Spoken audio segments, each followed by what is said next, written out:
Many people know me as a strong, confident, always positive person. Some people even think I'm a little bit cool, you know? And while these things might be true, the journey to finding my truest self almost shut my lights off completely. I come from the beautiful coastal province of KZN. I grew up in a little POC community called Red Hill, where I spend most of my days outside, playing soccer barefoot, falling out of mango trees. It was perfect, you know. I'm the middle child of 3 girls, and we lived with my mom and dad.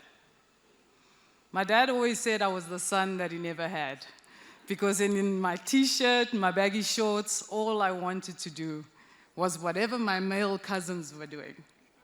I was different, and everybody around me made sure that I felt it too. So imagine my shock one Saturday afternoon. I come home from playing outside to my mother frantically packing a bag. I kept asking, what's wrong? Where's Dad? Like, what is happening? Before she rushes out the door, she just looks at me and she said, your dad's in hospital and it's so bad he might die. I couldn't process anything she had just said. I'd seen my dad a couple hours earlier, and he was perfectly fine. Fine enough to argue with me about me wanting to go to a dance event in Johannesburg, which he shut down immediately. So I'm sitting there like, I'm 13. How does my big, happy, healthy, positive dad just disappear? I don't even think I knew what death meant. A little while later, I take my then 4-year-old sister and we go to bed. We were woken up really early the Sunday morning by my aunt asking us to get dressed. While she brushes my little sister's hair, she looks at me and softly says, Court, he's gone. I nod my head to say, okay, what else am I supposed to say? The only person who made me feel like I belonged was gone. I didn't even get to say goodbye. This moment completely changed my life. I was too young to understand how, but I felt the shift.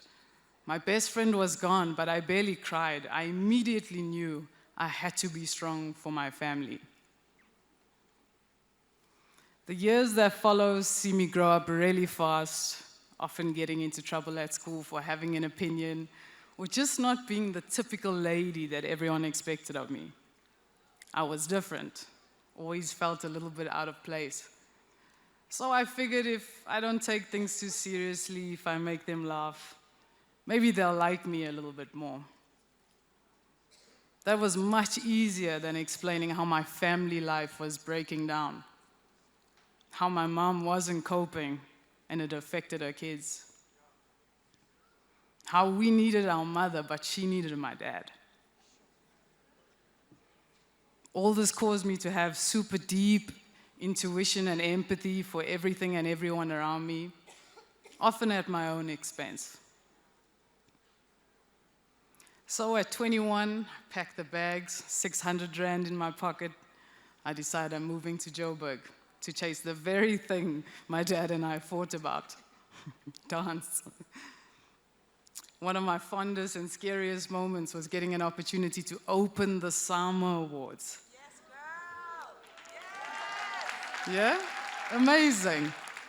But it falls on the day that I'm writing accounting. Come on. So at the time, I'm studying a BCom, teaching dance to pay for it. I call my mother, who had just told me, if I'm leaving, I'm never coming back to Durban, or she'll see me in 2 days, right? And I tell her my dilemma, and I'm so confused in this moment, and I'm expecting backlash. And ever so still, she just said, Court, I trust you to make the right decision. So I danced at the Summers. I chose to stand in my truth, no matter how terrifying it was. And it really was a terrifying thing because I struggled to get work.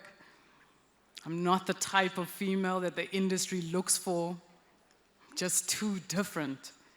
I look different, I sound different, the way I walk and I talk, all different. My dress code, the way I dance, my sexuality, all different.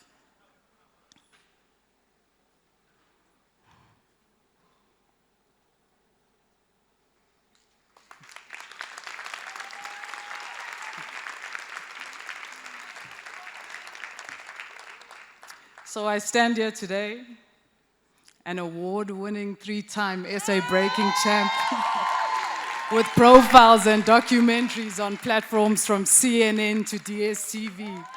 I've turned my passions into paychecks and toured the world DJing, choreographing, and performing on some of the biggest stages alongside some of the biggest artists. I run an entertainment company that's one of the sponsors for this event today. And I'm also on the journey to qualifying for the 2024 Olympic Games. I stand here today being loved for all the things society taught me I'd be hated for. I stand here today still different, still a misfit, but so proud. My name is Courtnae Paul, and I'm a proud, proud African woman.